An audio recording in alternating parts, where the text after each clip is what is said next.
Oi, pessoal. Boa tarde, boa noite para vocês. Estou gravando a aula agora, tardezinha ainda, 2 horas da tarde.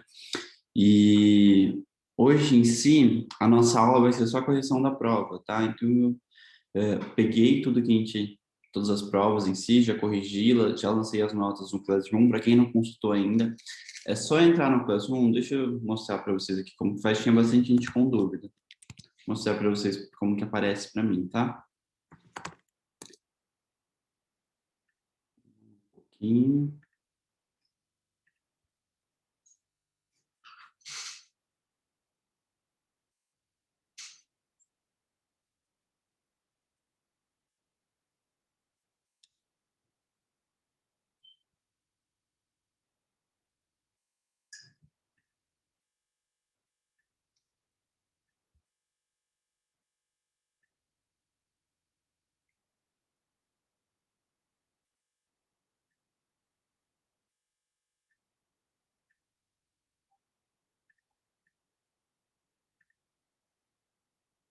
Vou procurar a nota de alguém aqui que ficou com 10,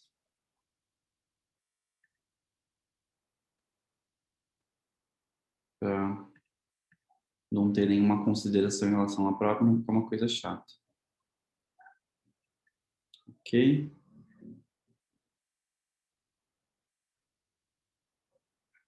Pronto, chega.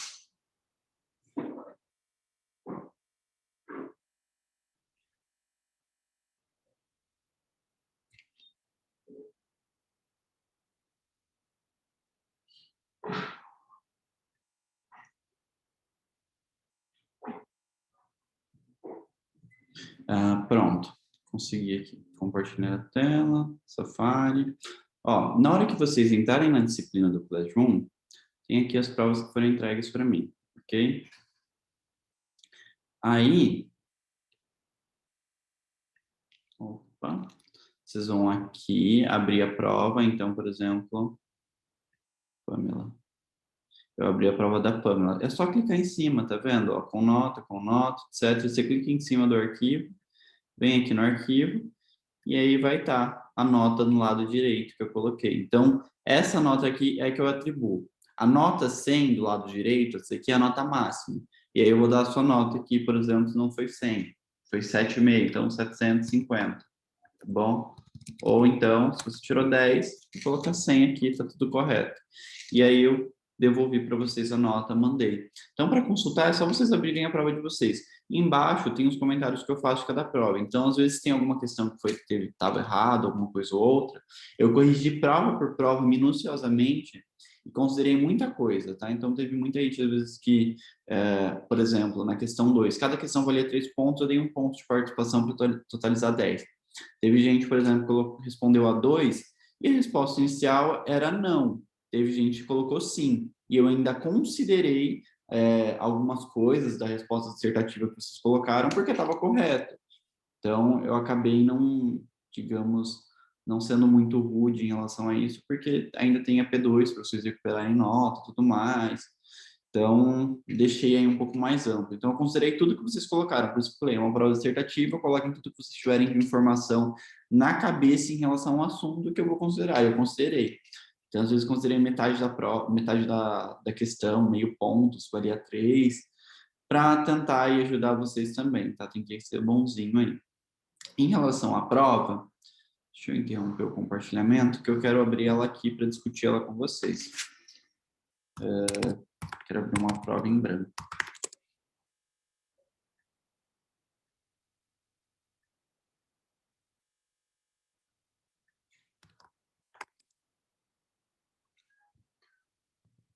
Ai, ai, ai.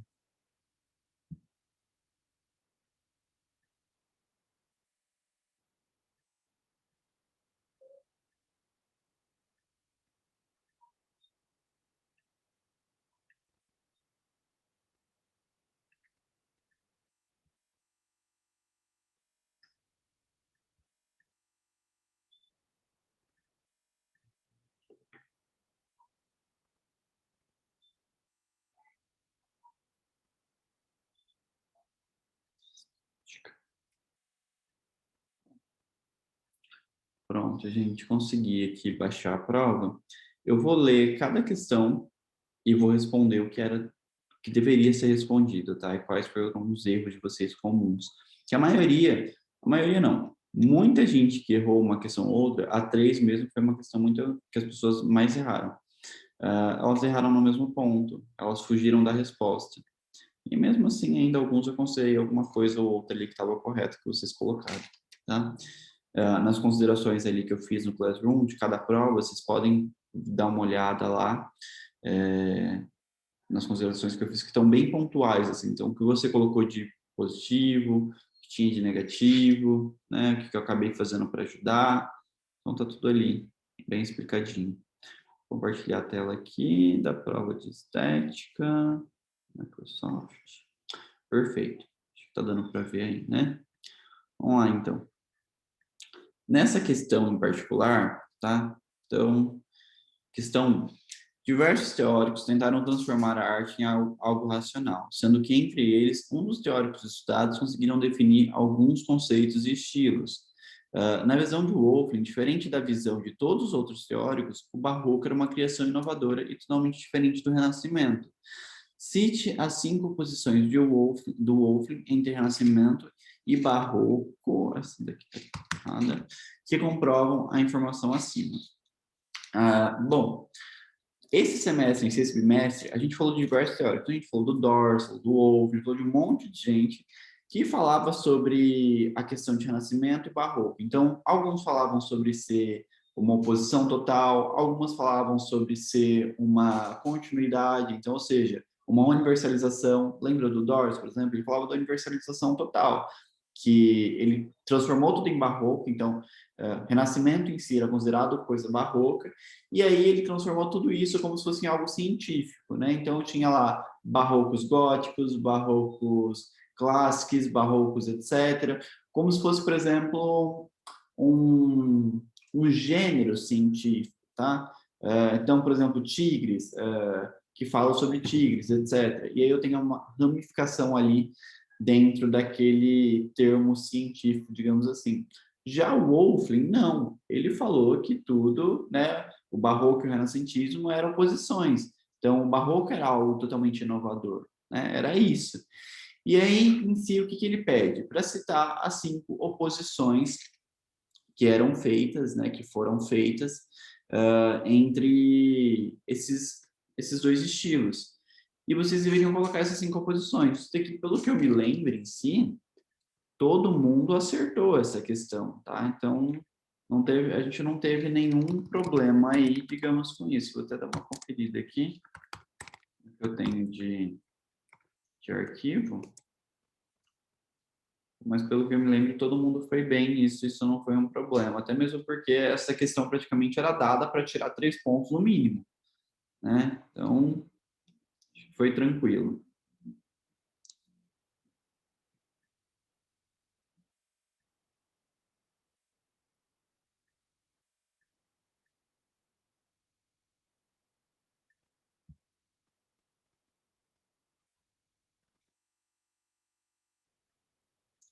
Tá? Tá. Então, o que vocês deveriam responder nisso? Ela era aquelas 5 oposições de Wolff. E vocês conseguiam buscar, gente, até no livro direto, tá? Era super fácil. Então, era a questão do barroco, é linear, o classicismo é linear, o barroco é pictural, né? O que significava? De um usar a linha reta, a gente ter os limites, os traçados nas pinturas e tudo mais. E o barroco, em relação ao pictural, a gente não ter a delimitação do limite da pessoa, era tudo, né, pictural, digamos, pintado. A gente não tinha essa delimitação, aqui o recorte da pessoa, exatamente aonde terminava o desenho dela. Não, era tudo baseado em tinta, a gente não tinha traçado, não tinha linear, diferente do Renascentismo, para a gente identificar onde terminava essa pessoa e onde começava a outra, onde terminava essa pessoa e começava o fundo, por exemplo. Tá?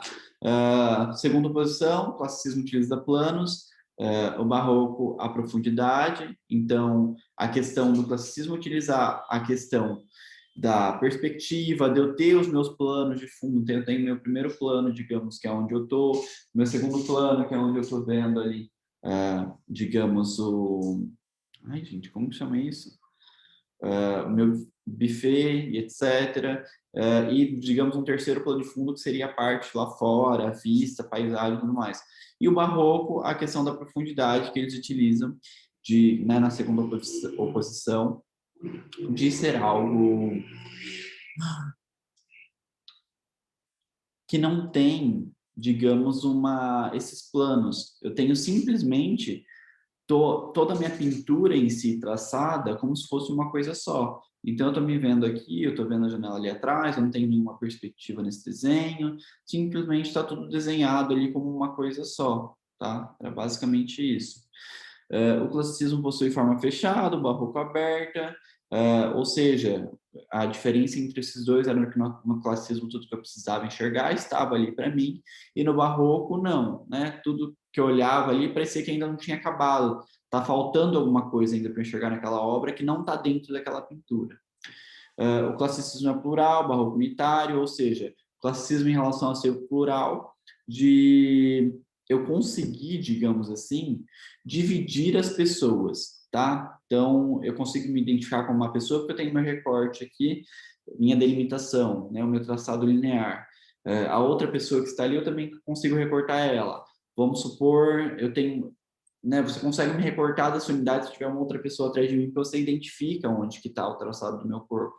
Já no barroco, não, era tudo unitário. Todas as pessoas, se tivesse 20 pessoas, como a gente trabalhava de uma forma pictural nas pinturas, eu não consigo sair dividindo essas pessoas, entender aonde que termina o meu corpo e aonde começa o desenho do corpo de outra pessoa, porque é tudo baseado na pintura, né? Não tem essa questão linear.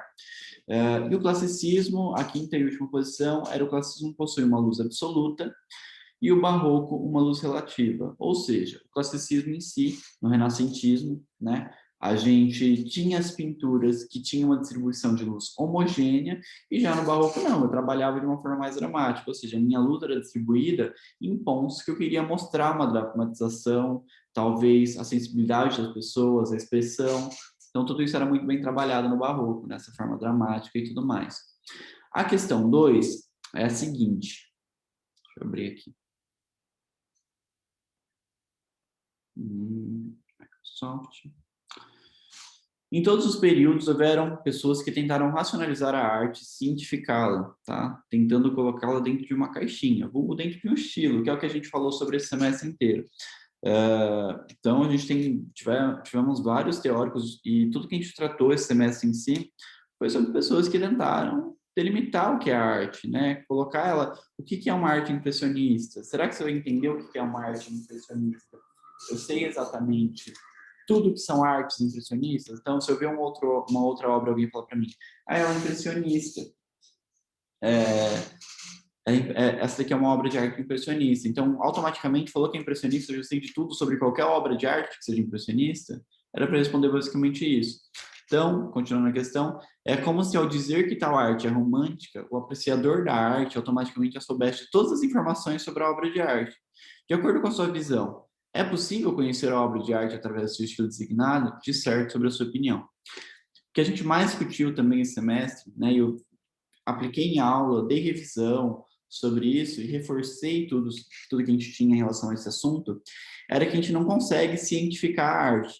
Então, às vezes ela foi elaborada baseada, vamos supor, uma pintura, tá? Vitrúvios, alguma coisa assim, o homem, antropocentrismo, o homem no centro do mundo.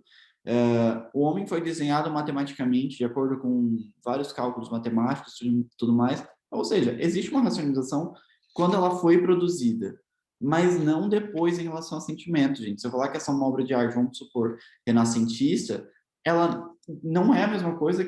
Vamos supor que tenha duas obras de arte. Se eu falar que as duas são renascentismo, do cara que, né, do antropocentrismo, oh meu Deus do céu, é difícil falar essa palavra hoje.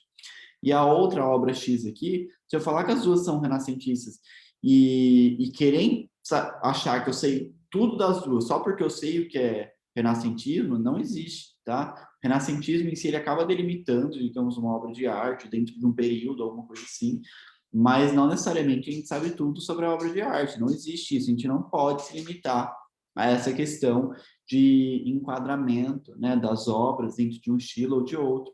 A gente tem que ir muito mais a fundo. A gente tem que estudar sobre cada obra de arte para entender o que ela quer falar sobre, né? Cada um tem a sua peculiaridade.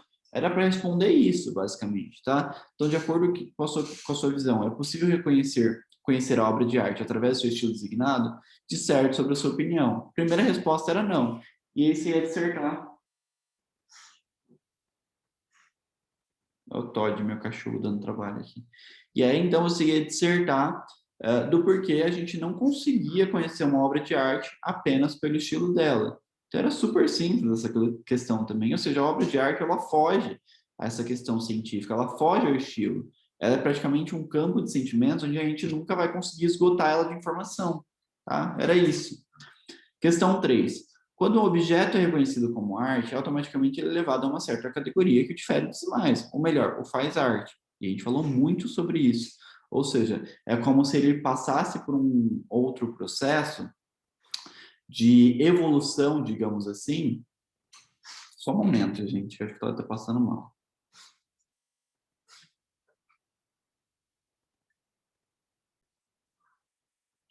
Gente, perdão aí ter que pausar o vídeo, mas é que eu sempre deixo o Todd no escritório, eu tenho dó de deixar ele lá fora, que é o meu cachorro.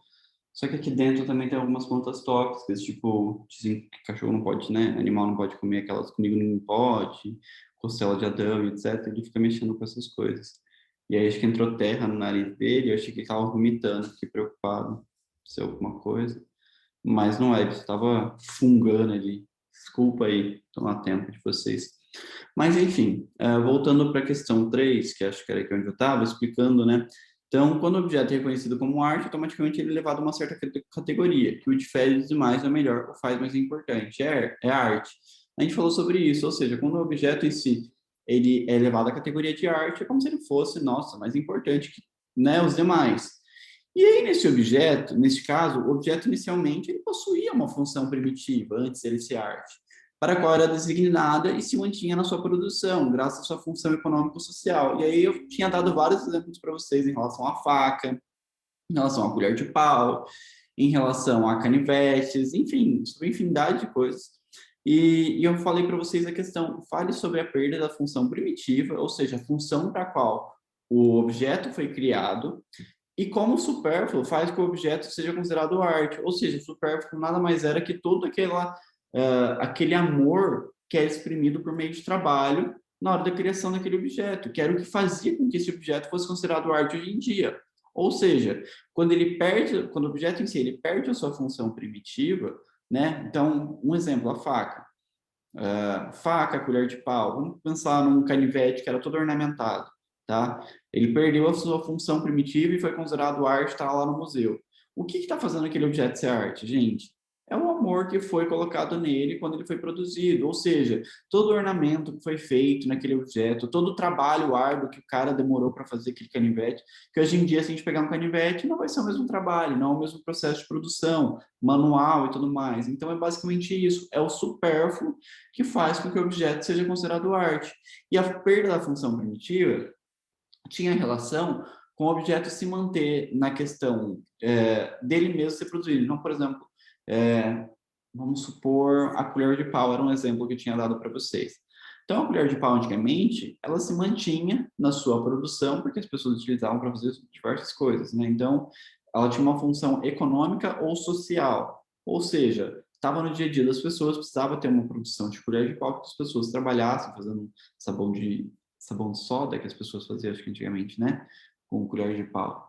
Ou então para cozinhar, isso e aquilo, né? Comida caseira, enfim, uma infinidade de coisas. E hoje em dia, digamos que ela vem perdendo essa função econômico-social, que a gente tem diversos outros materiais que são melhores, digamos, na questão de cozinhar e tudo mais, e que a gente acaba utilizando, substituindo esse material. Então, se a gente tinha esse objeto, vamos supor, acaba tendo uma colher de pau no museu, o que faz aquele objeto ser considerado arte? É o supérfluo, é o trabalho, a mão de obra que foi dedicada naquele objeto na hora de produção e que hoje faz com que ele seja considerado arte, tá? Diferente do que a gente tem hoje em dia que é produzido, vamos supor, daquelas espátulas de silicone. É arte? Por enquanto não é, tá? Ainda não é, porque para a gente ela se mantém na sua função econômico-social, para as pessoas cozinharem, porque é importante, que não risca a panela, com sei lá o que, e daí por diante. Entendeu? Era basicamente isso, essa questão que vocês deveriam responder. E essa foi a que as pessoas mais erraram, porque era para falar sobre a questão da perda da função primitiva do objeto e o que fazia com que ele fosse considerado arte, que era a questão do supérfluo, que já estava aí basicamente a resposta na questão. Fiquei preocupado com o erro dessa questão, queria explicar para vocês exatamente do que se tratava ela, mas eu entendo que tenha sido a questão da correria de vocês, né, para fazer a prova, e tem uma infinidade de provas, e querendo ou não mudou o prazo também, era só acho que 48 horas, né, 24 horas para devolver a prova, eu dei um prazinho maior, espero ter ajudado, mas ninguém foi mal também, tá? Então as notas variaram aí, acho que entre 7 e 10, teve muita gente que tirou 10, teve muita gente que tirou 7, 8,5, 8, mas dá para recuperar na P2 aí, fiquem tranquilos, ok? Bom, era isso, eu queria fazer a correção da prova hoje com vocês, espero que vocês tenham entendido tudo, caso tenha ficado alguma dúvida, pode ficar à vontade para tirar por WhatsApp, ok? Bom trabalho para vocês, boa semana, não tem atividade para hoje, não tem nada, vocês são liberados, e obrigado pela atenção, pessoal, até mais.